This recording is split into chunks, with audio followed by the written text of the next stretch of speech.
Happy friendship டேங்க எல்லாருக்கும். இன்றைக்கி friendship day ஸ்பெஷலாக என்னோடய பெஸ்ட் ஃப்ரெண்ட்ஸ் சல்லு கூட என்னோடய நெய்பர், அவங்க என்னோடய ரொம்ப க்ளோஸ் ஃப்ரெண்ட், அவங்களோட சேர்ந்து சிக்கன் பிரியாணி செஞ்சேங்க. பிரியாணி எல்லாேருக்கும் செய்ய தெரியுங்க. இது வந்து என்னோடய ஸ்டைலில் நான் செய்கிற மெத்தடில் அதை மட்டும் நான் செய்கிறேன். அது மட்டும் பாருங்கள். அளவு எல்லாமே உங்களுக்கு ஆல்ரெடி தெரியும். எண்ணெய் போட்டுட்டு நல்லா ஸ்டவ் காஞ்சதும் எண்ணெய் போட்டுட்டு கொஞ்சம் நெய்யை போட்டுட்டு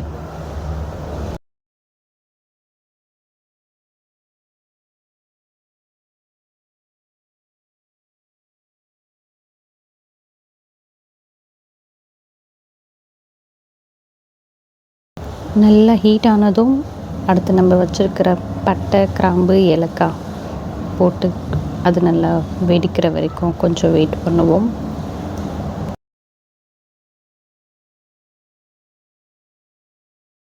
ஆக்சுவலி சமைக்கும் போதே வாய்ஸ் கொடுத்தேங்க.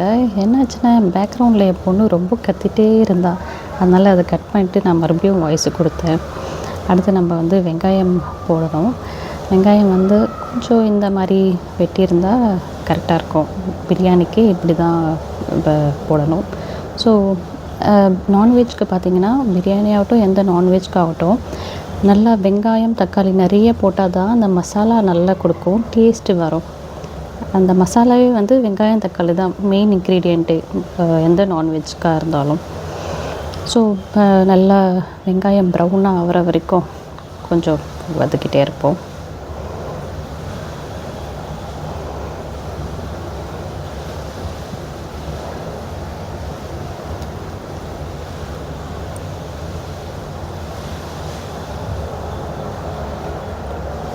அது க்ளோஸ் பண்ணி வைக்கணும். ஏன்னு பார்த்தீங்கன்னா, அப்போ தான் அந்த ஸ்மெல்லு வந்து வெளியில் போகாது. வெங்காயம் வதக்கும் போது எப்போவுமே க்ளோஸ் பண்ணி வைங்க, எது செஞ்சாலுமே. நம்ம கேமராமேனு சல்லு வந்து இன்றைக்கி தான் ஃபஸ்ட் டைம் எடுத்தாங்களா, ஸோ அதனால் ஆங்கிள் ஒன்று ஒன்று மாற்றி மாற்றி எடுத்துருந்தாங்க. No problem, but okay. So கொஞ்சம் வெங்காயம் நல்லா வதங்கினதும் ப்ரௌனிஷ் ஆனதும் நம்ம இஞ்சி பூண்டு பேஸ்ட்டை போடுவோம். இஞ்சி பூண்டு பேஸ்ட்டும் கொஞ்சம் நல்லா போட்டாங்க. அந்த ஆனியனோட கொஞ்சம் நல்லா இதுவாக இருக்கிற மாதிரி அவ்வளோ போடணும். ஸோ அப்போ தான் கொஞ்சம் நல்லாயிருக்கும் டேஸ்ட்டு. இந்த நான்வெஜ்க்காக இருந்தாலுமே சரி, வெங்காயம் தக்காளி அதோட இந்த இஞ்சி பூண்டு பேஸ்ட் நல்லா தூக்கலாக இருந்தால் தான் டேஸ்ட்டு நல்லாயிருக்கும். வெங்காயத்தோடு அப்படியே அந்த ஒட்டிகிட்டு இருக்கணும், அந்த மாதிரி இருக்கணும்.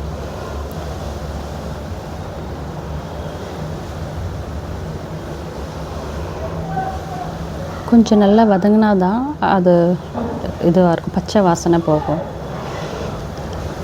அதுக்கப்புறம் பார்த்திங்கன்னா, நம்ம வச்சுருக்கிற புதினா, கை நிறைய புதினா போட்டால் நல்லாயிருக்குங்க.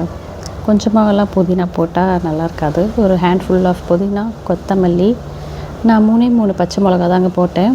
நான் மற்ற மசாலாலாம் ஆட் பண்ண போகிறேன். ஸோ அதனால் 3 பச்சை மிளகா தான் போட்டேன். இது வந்து கொஞ்சம் நல்லா ஒரு 1 மினிட்க்கு நல்லா வதங்கணும்.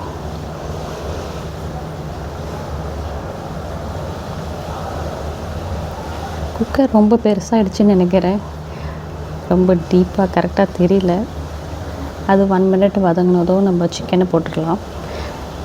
சில பேர் வெங்காயம் இஞ்சி பூண்டு போட்டதும் தக்காளி போடுவாங்க, அது அப்புறம் போடணும். சிக்கன் ஃபஸ்ட்டு போட்டுட்டு இந்த மசாலாவோட கொஞ்சம் அப்படி ஒரு கொஞ்சம் வெந்துட்டு இருந்துச்சுன்னா ஒரு 2 மினிட்ஸ் அப்புறமா தக்காளி போட்டால் தான் நல்லாயிருக்கும். அதை க்ளோஸ் பண்ணி வச்சுட்டா அது பட்டுன்னு கொஞ்சம் இதுவாகிட்டு இருக்கும்.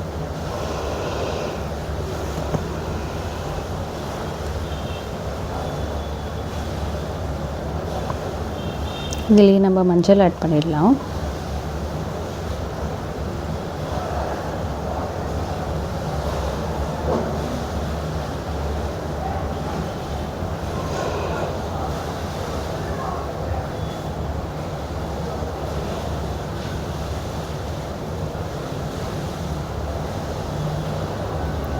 சிக்கன் கொஞ்சம் நல்லா வேகிற வரைக்கும் க்ளோஸ் பண்ணி வச்சிடலாம்.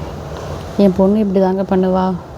கிச்சனில் சமைக்கும் போது வந்து ஒரே அமக்கலம் பண்ணிவிட்டு அங்கே உட்காந்துப்பா. ஒரே கத்திகிட்டே இருந்தால் பேக்ரவுண்டில், அதனால வாய்ஸை கட் பண்ணிட்டேன். ஸோ சிக்கன் இப்போது இந்த மாதிரி கொஞ்சம் நல்ல அந்த பச்சை இது போய் கொஞ்சம் ஒரு லைட்டான குக்குடான நிலையில் இருக்கும் போது தக்காளி போட்டால் நல்லாயிருக்கும். நான் வெங்காயம் தக்காளி எப்படி போடுவேன்னா 3 தக்காளி போட்டால் 3 வெங்காயம் போடுவேன். ஆக்சுவலி சொல்லுவாங்க 2 வெங்காயம் போட்டால் 1 தக்காளி அந்த மாதிரி சொல்லுவாங்க அளவு. பட்டு இந்த மாதிரி ட்ரை பண்ணி பாருங்கள், நல்லாயிருக்கும். 3 வெங்காயம்னா 3 தக்காளி இந்த ரேஷியோவில். தக்காளி பார்த்திங்கன்னா ஆக்சுவலி பிரியாணிக்கு எல்லோரும் இந்த 4ஆக கட் பண்ணி போடுவாங்க. பட் இந்த மாதிரி குட்டி குட்டியாக போட்டிங்கன்னா அது நல்லா அந்த மசாலாவாக ஆகும். இல்லைன்னா தனியாக தக்காளி எடுத்து போடுற மாதிரி இருக்கும். இப்போது வந்து நம்ம மிளகா தனியா பவுடர் கொஞ்சம், நம்ம நிறைய ஸ்பைசஸ் ஆட் பண்ண போகிறோம். அதனால வந்து நான் பச்சை மிளகா வந்து 3 தான் போட்டேன். இது வந்து சிக்கன் மசாலா, ஆச்சி சிக்கன் மசாலா போட்டேன்.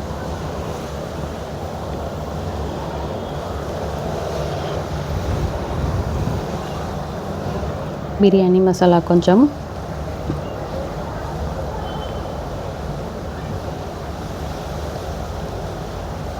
நாட்டுக்கோழி மசாலா கொஞ்சம், யூஸ்வலி கொஞ்சம் கரம் மசாலாவும் போடுவேன், அது இல்லை வீட்டில் காலியாச்சு. கொஞ்சம் chicken masala, chicken 65 kebab masala இருக்கும்ல அது போடுவேங்க யூஸ்வலி. இந்த மசாலா வந்து இதுதான் ஸ்பெஷல். நம்ம வந்து சிக்கன் குழம்பு செஞ்சால் சிக்கன் மசாலா மட்டும் போடுவோம், மட்டன் குழம்பு செஞ்சால் மட்டன் மசாலா மட்டும் போடுவோம். அப்படி இல்லைங்க, இது எல்லாமே எல்லா மசாலாவும் சேர்ந்து கொஞ்சம் கொஞ்சமாக போட்டிங்கன்னா இந்த டேஸ்ட்டு வேறு மாதிரி இருக்கும், ஒரு டிஃப்ரெண்ட்டாக இருக்கும். நீங்கள் ட்ரை பண்ணி பாருங்கள்.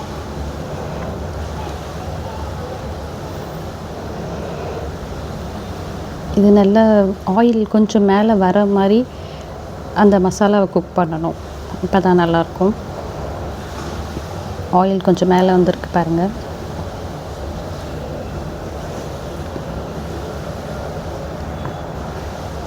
இந்த மாதிரி குக்கான டைமில் நம்ம கொஞ்சம் கர்டு போடணும்.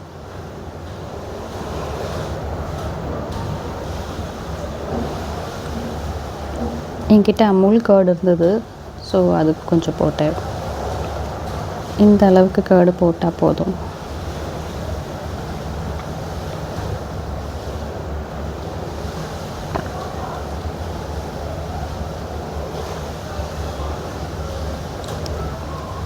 கர்டோடு நல்லா மிக்ஸ் ஆகணும், அப்போ தான் அந்த டேஸ்ட் வரும். கொஞ்சம் நேரம் நல்லா மிக்ஸ் ஆகட்டும்.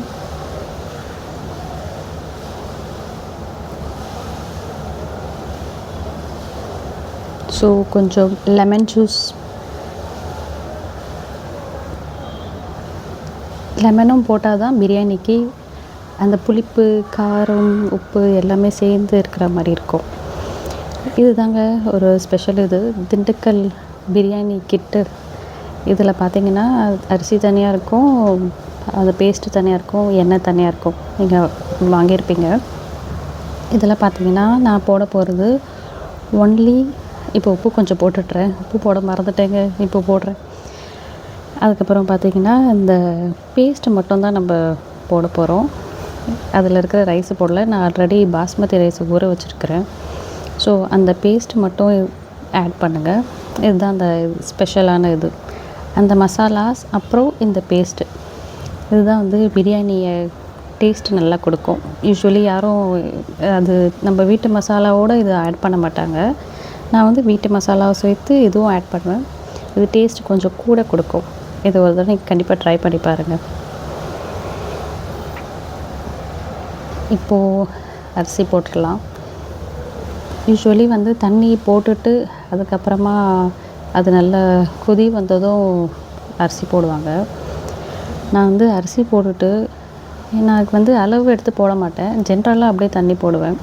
அதாவது அந்த அரிசிக்கு கொஞ்சம் மேலே வர மாதிரி ஒரு அந்த நம்ம ஸ்பூனு, நம்ம அந்த வச்சுருக்கிற கரண்டி போட்டு மேலே கொஞ்சம் டிப்பாகிற மாதிரி அந்த அளவுக்கு போடுவேன்.